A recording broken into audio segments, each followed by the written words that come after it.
Oi, turma do livro Quem Ama Educa em Samitiba. Nós vamos hoje dar continuação no pequeno manual de pai e mãe, no item 2, exigência e gratidão. Não exijam do filho mais do que a capacidade dele permite, nem deixem de exigir o que ele é capaz de fazer. Peçam ajuda do filho, mas sem explorá-lo. Agradeçam-lhe com um sonoro e afetivo muito obrigado, coroado com um gostoso beijinho estalado na bochecha, quando sentirem de fato gratidão no coração pela ajuda que receberam. Não banalizem a gratidão. Depois de atenderem a um pedido da criança, agachem-se e, olhando no fundo dos olhos dela, peçam: "E o meu muito obrigado? Não vem?" O sentimento de gratidão fortalece os relacionamentos e inspira boa vontade. Ajudar os filhos não significa fazer por eles o que eles têm a capacidade de fazer. Lembre-se, quem sabe fazer aprendeu fazendo.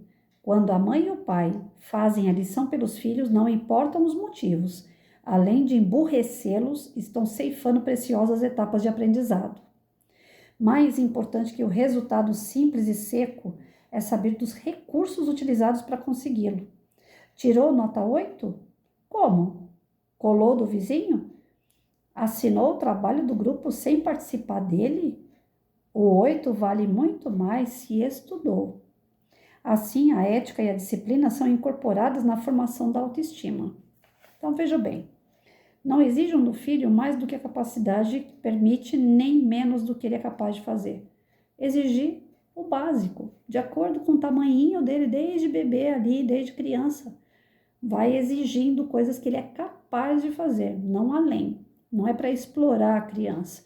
O que mais acontece na sala de aula é que nós, professores, temos a visão, né?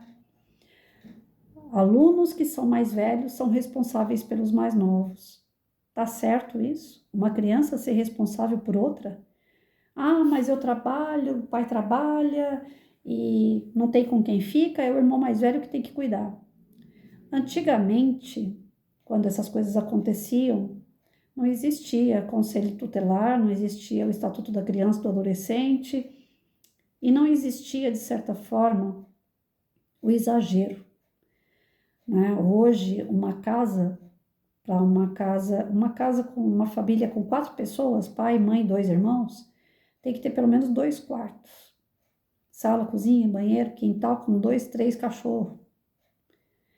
Então, hoje, você pega uma criança que tem que estudar, que tem que dar conta das suas obrigações escolares, e ainda tem que dar conta do irmão, ainda tem que dar conta da casa, ainda tem que dar conta dos animais dessa casa. É complicado. Antigamente, os irmãos mais velhos, na roça, não iam nem para a escola, para ficar olhando os irmãos mais novos. Também estava errado, é abuso. Por isso que nasceu o Estatuto da Criança e do Adolescente, devido aos abusos que os adultos cometem. Hoje tem pai e mãe que falam: eu não posso falar mais alto com meu filho. O Estatuto não permite.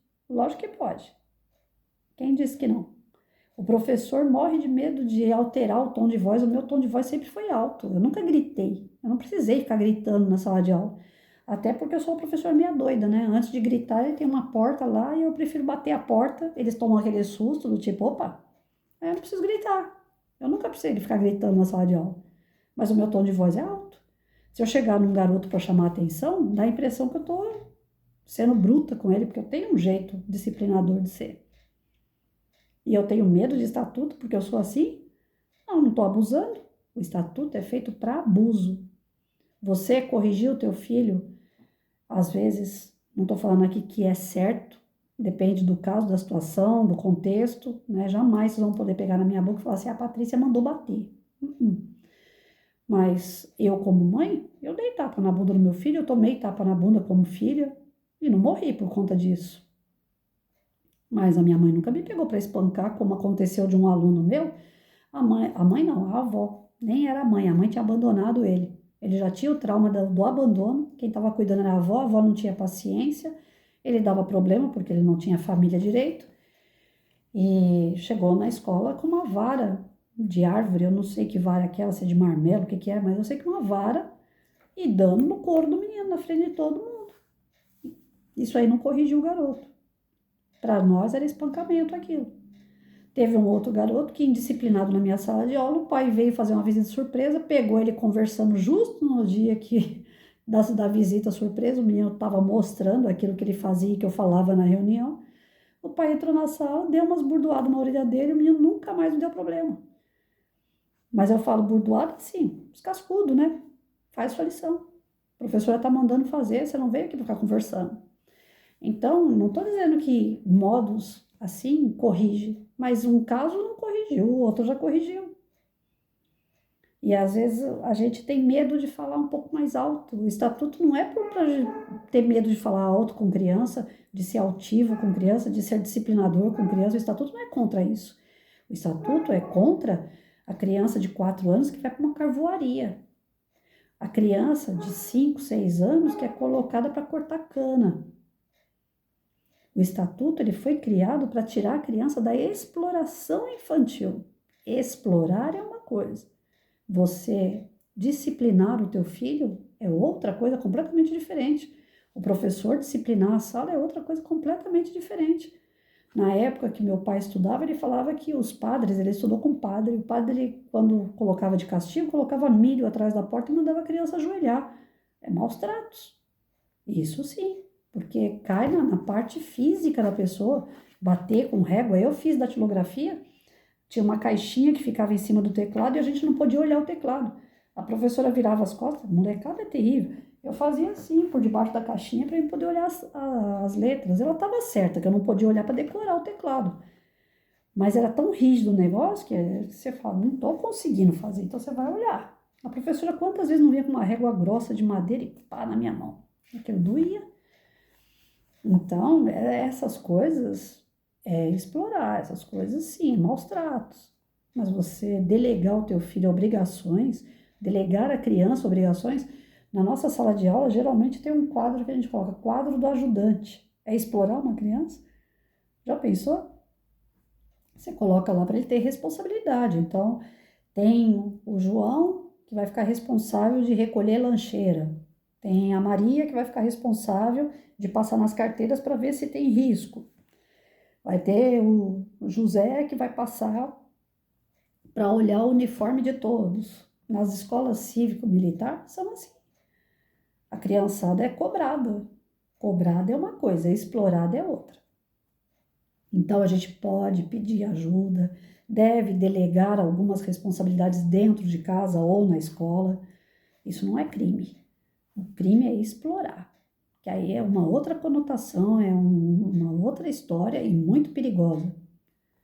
Porque isso sim agride a criança, traumatiza e ela empaca. Aí ela não desenvolve mais. Aquela criança que é empacada na sala de aula, com certeza deve ter alguma coisa por trás. E geralmente está ligado a isso. A mãe sai para trabalhar e a criança fica responsável pelos irmãos mais novos. E se ela não der conta dos irmãos mais novos, ainda apanha. Então, esse caso é absurdo, né? Agradeçam-lhe um sonoro e afetivo muito obrigado, mas também ensine a agradecer. Então, na nossa exigência toda, nós temos que agradecer, nós temos que ensinar a agradecer, né? Então, a partir do momento que a criança fez aquilo que você pediu, agradeça. Não é comprar. Tem famílias que agradecem como? Dando alguma coisa em troca. Tá errado. Porque o dia que você não puder dar nada em troca, ela vai se sentir rejeitada, ela vai se sentir triste, explorada, e você está comprando. Então, eu trouxe uma bala porque você lavou os pratos para mim.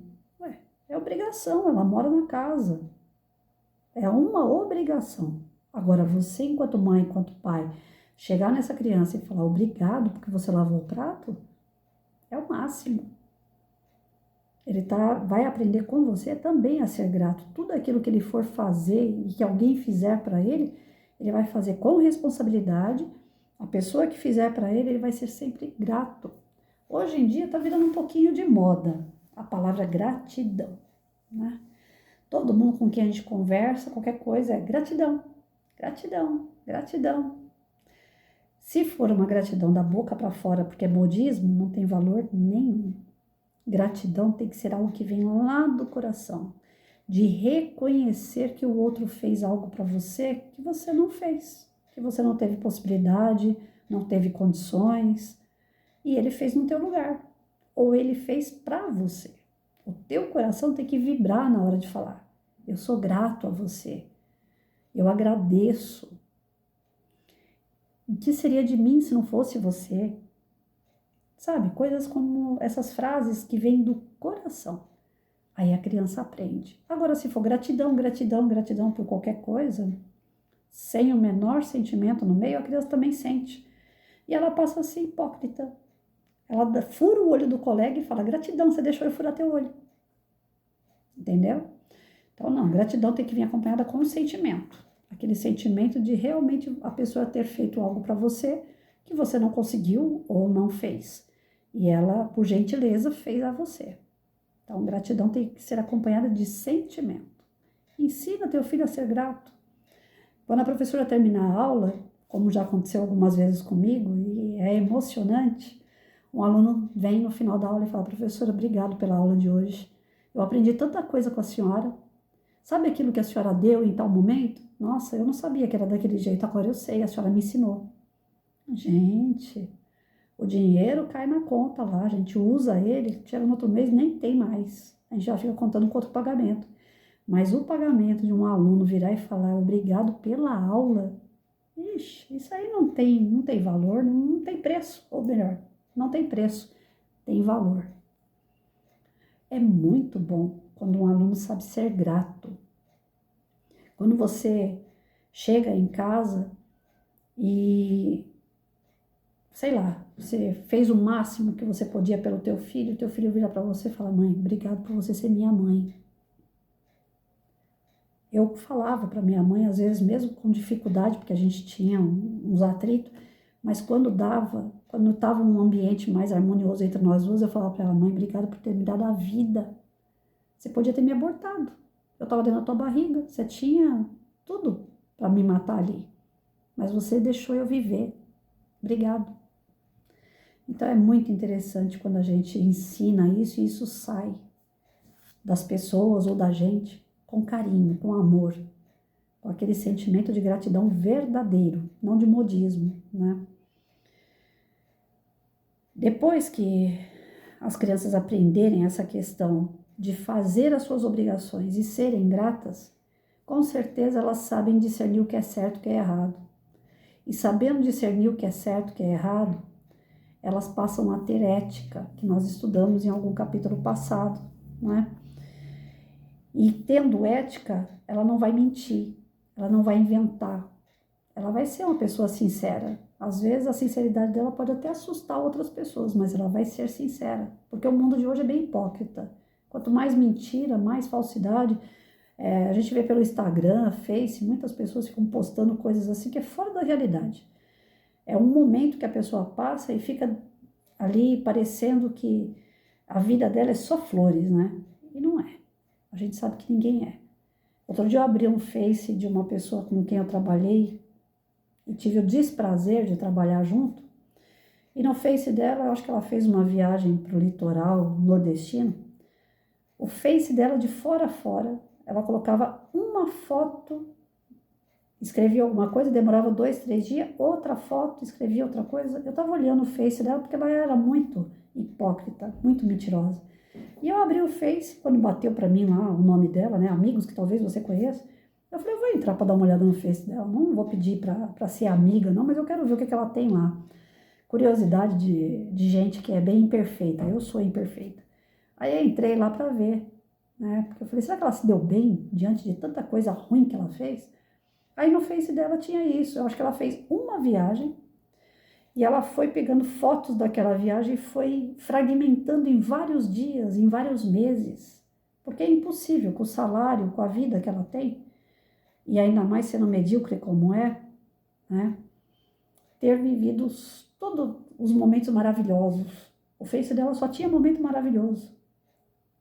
Só que lá não estava a data que ela tentou se matar. E eu conheço a história dela. Há um mês atrás ela tentou se matar. porque é uma pessoa medíocre, é uma pessoa ruim, ela é sozinha, ela não tem nada de alegria na vida dela. Então, as fotos daquele passeio, ela fragmentou. Quem olha o Face dela fala, nossa, essa mulher é rica, essa mulher só curte coisa boa. Então, a falsidade está no ar. E isso é falta de ética, é falta de sinceridade. E quem cumpre as suas exigências enquanto o professor está exigindo, os pais estão exigindo, e essa criança está cumprindo as exigências, e ela está sabendo lidar, que ela sozinha não é ninguém, que ela fez porque o coleguinha ajudou, ela fez porque o pai ajudou, ela fez porque a professora ensinou, ela está sendo grata às pessoas porque ela está conseguindo se desenvolver, ela não vai ser medíocre. Ela não vai fingir que vive, ela vive. E vai acontecer isso, inclusive, nos primeiros dias dela em escola. Vai lá, faz uma prova, tirou 8. O pai vai perguntar, por que você tirou 8? Você estudou para essa prova? Ela vai ser sincera. Ela fala, estudei. E ela estudou mesmo. Agora, aquela que não tem ética vai falar, eu estudei, lógico que eu estudei, pai. Eu sei, professor é que não sabe, que a gente já sabe, fica dando coisa repetida. Mas, na verdade, ele foi lá e olhou a prova do colega e copiou tudo. Então, para ter uma criança ética, um jovem ético, um adulto ético, nós temos que começar nas cobranças, sim, e ensinar a agradecer. Não vai aprender sozinho. E não adianta pai ou professor falar de gratidão e não exercitar. Porque a criança só aprende vendo. Não adianta chegar lá e só ficar falando. Ó, tudo aquilo que as pessoas fizerem por você, você tem que agradecer, viu? Na sala de aula também tem uma plaquinha dessa. Palavrinhas mágicas. Não é, professor? Na sala de aula tem o ajudante do dia, que são as exigências, e tem lá palavrinhas mágicas. Dentro das palavrinhas mágicas, obrigado. O professor também ensina, mas fica lá parado. Na hora que tá vendo um aluno, eu não gosto que empresta material, mas na hora que tá vendo um aluno, emprestar não, vamos dar um outro exemplo que eu não gosto de empréstimo. Na hora de passar a folha de uma prova, né? Você pega a tua folha e vai passando. Então, na hora que o outro passa, obrigado por ter passado. O professor não olha isso. O professor não fala, olha, agradece o seu colega que está mandando a folha para você. Na minha sala, eu tinha e tenho ainda esse negócio, né, das folhinhas. Tudo aquilo que eu acho interessante, eu tirava xerox. No começo era mimeógrafo, né, que eu sou Dino. E tudo aquilo que eu mandava fazer era em folhinha. Eu gostava de registrar. Então, para mim, não importa, não era só caderno. Eu tinha que levar minhas folhinhas, eu tinha que levar texto, eu tinha que levar desenho, eu tinha que levar atividade xerocada. Aí, o que eu fazia? Eu pedia para um aluno, não o ajudante do dia. Essa história do ajudante do dia fica limitado, uma criança só fazia tudo por todos. E sendo que na minha sala eu trabalhava, todos ajudavam todos. Então, não tinha o ajudante do dia. Né? Para mim, eu nunca tive isso. Mas não recrimino quem tem. É um princípio, é um começo, tá bom. Melhor do que nada. Mas os meus, todos eram responsáveis por todos. Então, eu chegava na minha molecada e falava, Maria, faz favor, entrega essas folhas para mim. Conforme a Maria passar para entregar a folha, vê se fala obrigado para ela, viu? Porque ela não tem obrigação nenhuma. Ela só está fazendo isso para ajudar a professora e para ajudar vocês. Senão todo mundo ia ter que levantar para pegar a folha. Aí a Maria saía, eu só ficava escutando. Obrigado, obrigado, obrigado, obrigado, obrigado, Maria, obrigado, obrigado. Parecia um monte de sapinho na volta da lagoa, abrindo a boquinha. Mas eu achava aquilo um momento mágico. Todas as crianças dizendo obrigado. E se tinha algum, como sempre tem o Joãozinho, né, que não é muito chegado à disciplina, professora, Joãozinho não falou obrigado para Maria. Alguém dedurava. Aí lá vai a professora lavar a alma daquele Joãozinho. Maria, pode pegar a folha de volta. Joãozinho, agora você vai ter que levantar daí e vir buscar essa folha aqui, na minha mesa. Por quê? Aí eu já começava. Por que você não falou obrigado para ela? Qual é o problema de falar obrigado? Vai quebrar tua língua? Não vai, né? Seja educado. Precisa. Você vai precisar dela hoje, como você vai precisar sempre. Nós vamos ter um ano inteiro, 200 dias letivos para você ser educado. Então, seja. Aí eu rezava a ladainha da próxima, o Joãozinho já não perturbava mais. Então, a disciplina era dessa forma. A gente vai ensinando, lógico que no começo é obrigado da boca para fora. Mas depois você vai cultuando na criança que aquele obrigado vem de dentro. que é um sentimento quando a gente fala obrigado. E as coisas vão ficando bonitas. Aí, com o passar do tempo, eu chegava na sala, colocava as folhas em cima da mesa, já vinha de lá. Professor, deixa eu entregar, professor, deixa eu entregar. Se deixar, todos os 40 querem levantar para poder carregar a folha. E eu falava, tá, depois eu vou ver quem é que vai carregar as folhinhas para mim. Ah, da outra vez foi a Maria, da outra vez foi... Aí eles já começam a brigar para ver quem é que vem pegar a folhinha. Uma coisa que antes era obrigação, que era uma exigência da professora, que era uma disciplina da professora, passa a ser tão automático que todos querem fazer. E a questão do obrigado sai sem eles nem perceberem, porque já virou parte da sua educação. E quem ama, educa. Às vezes a forma que a gente utiliza não seja das melhores. Eu não tenho receita. Talvez, muitas vezes, ríspida, dura, exigente demais. Eu queria tudo muito certo. Mas, enquanto realizadora de tudo isso, eu vi bons resultados. Então, para mim, valeu a pena exigir, mas também trabalhar essa questão do sentimento, da gratidão. É um dos sentimentos mais lindos que tem. A gente tem que saber utilizar ele a nosso favor. Uma criança grata é uma criança muito bem educada.